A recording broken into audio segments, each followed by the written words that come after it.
एक बार की बात है, एक बहुत बड़ी आर्ट गैलरी ने कॉन्टेस्ट डिक्लेयर किया। उसमें उन्होंने अनाउंस किया कि जो भी पेंटर पीस को डिपिक्ट करने वाली वर्ल्ड की सबसे अच्छी पेंटिंग बनाएगा, उसको $10 मिलियन का इनाम मिलेगा। यह बात पूरी दुनिया में फैल गई और पूरी दुनिया से हजारों पेंटर्स ने अपनी अपनी पेंटिंग भेजी उस कॉन्टेस्ट में पार्टिसिपेट करने के लिए। उन हजारों पेंटिंग्स में से जो इस कॉन्टेस्ट के जजेस थे, उन्होंने फाइनली 100 पेंटिंग्स को शॉर्टलिस्ट किया और उन 100 पेंटिंग्स की एक एग्जीबिशन लगाई। उस एग्जीबिशन में इन सारे पेंटर्स को तो इनवाइट किया ही किया, साथ ही साथ मीडिया वाले भी बैठे हुए थे और मीडिया वालों के साथ हजारों लोगों की भीड़ भी जमा थी। क्योंकि प्राइज अमाउंट इतना बड़ा था तो सबका इंटरेस्ट था ये जानने में कि कौन जीतेगा, कि वो पेंटिंग कैसी होगी और कौन वो पेंटर होगा जिसको इतना बड़ा अमाउंट मिलेगा। फाइनली वो दिन आ ही गया। वहां पर सारी ही पेंटिंग्स देखने लायक थी और एक से बढ़कर एक थी। उसमें से कुछ पेंटिंग्स थी जहां पर सबसे ज्यादा भीड़ थी। जैसे एक पेंटिंग थी जहां पर एक बिल्कुल साफ पानी की नदी बह रही थी, जिसके पीछे कुछ पहाड़ थे, उसके ऊपर बर्फ जमी हुई थी और पीछे से सनराइज हो रहा था। एक और पेंटिंग थी जहां पर पेंटर ने पीस को डिपिक्ट किया था फुल मून नाइट के थ्रू, यानी कि एक बिल्कुल पीसफुल लेक थी जिसका पानी बिल्कुल स्टिल था, इतना स्टिल कि उसके अंदर आप रिफ्लेक्शन देख सकते थे आसपास में जो भी कुछ था उसका, बिल्कुल एक मिरर की तरह। और बिल्कुल डार्क आसमान में कुछ तारे चमक रहे थे और एक चांद चमक रहा था। उसके अलावा एक पेंटिंग थी जिसमें बिल्कुल सफेद बादल थे, नीला आसमान था और बिल्कुल हरी हरी घास थी। यानी कि सारी ही पेंटिंग्स ऐसी जिसको देख करके ही मन शांत हो जाए। तो कॉन्टेस्ट बहुत ही टफ था क्योंकि सारी पेंटिंग्स एक से बढ़कर एक थी। तो जजेस के लिए शॉर्टलिस्ट करना कि कौन सी पेंटिंग बेस्ट है, that was very very difficult. लेकिन वो मोमेंट आ ही गया जब जजेस ने अपना माइंड मेकअप कर लिया और एक पेंटिंग को इन सारी पेंटिंग्स में से सिलेक्ट कर लिया और उस पेंटिंग को एक बड़े से कर्टेन के पीछे रख दिया। सामने वो सारे पेंटर्स बैठे हुए थे, मीडिया वाले थे और हजारों लोगों की भीड़ थी।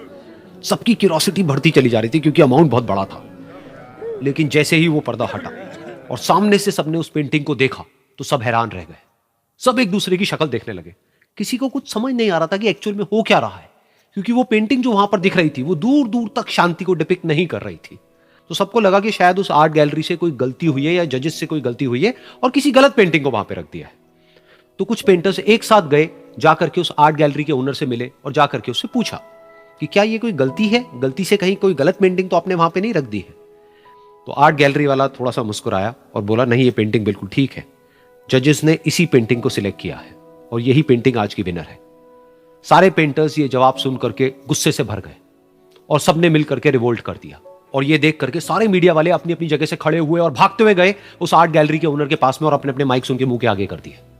तो अगेन वो आर्ट गैलरी का जो ओनर था वो हल्का सा मुस्कुराया और उसने कहा कि मुझे कुछ बोलने से पहले एक बार इस पेंटिंग को आप लोग ध्यान से देखिए, थोड़ा पास से देखिए, शायद आपको कुछ ऐसा नजर आए जो दूर से नजर नहीं आ रहा है। क्योंकि आप सबने एक चीज तो देख ली कि इस पेंटिंग में आंधी है, तूफान है, चारों तरफ सब कुछ तहस नहस हो रहा है, आसमान में बिजली कड़क रही है, काले बादल है, ये सब तो आपने देख लिया। लेकिन एक चीज नहीं देखी कि इस पेंटिंग में एक घर भी है। उस घर में एक छोटी सी खिड़की है जहां पर एक आदमी खड़ा हुआ है। ध्यान से जाकर के देखिए, वो जो आदमी खड़ा हुआ है और बाहर देख रहा है उस घर से, उसके चेहरे पर कोई डर नहीं है, बल्कि एक हल्की सी मुस्कान है, एक ठहराव है, एक सुकून है। और यही है शांति का असली मतलब। यानी कि शांति का मतलब यह नहीं है कि हमारे बाहर सब कुछ शांत है और फिर हम शांत हैं, क्योंकि वो टेम्पररी है। असली शांति का मतलब यह है कि हमारे बाहर चाहे जो कुछ भी हो रहा हो, हम अंदर से पूरी तरह से शांत हैं, हमारा मन शांत है। क्योंकि जिसका मन शांत नहीं है, उसको चाहे आप कितनी भी सुंदर से सुंदर जगह पर ले जाकर के बिठा दो, वो वहां पर भी जाकर के दुखी ही रहेगा। लेकिन दूसरी तरफ से जिसका मन शांत है, उसके बाहर चाहे कुछ भी हो रहा हो, चाहे मौसम कैसा भी हो, चाहे उसके आसपास में सब कुछ तहस नहस हो रहा हो, तूफान हो, लेकिन वो अंदर से बिल्कुल शांत रहेगा। और यही है शांति का असली मतलब।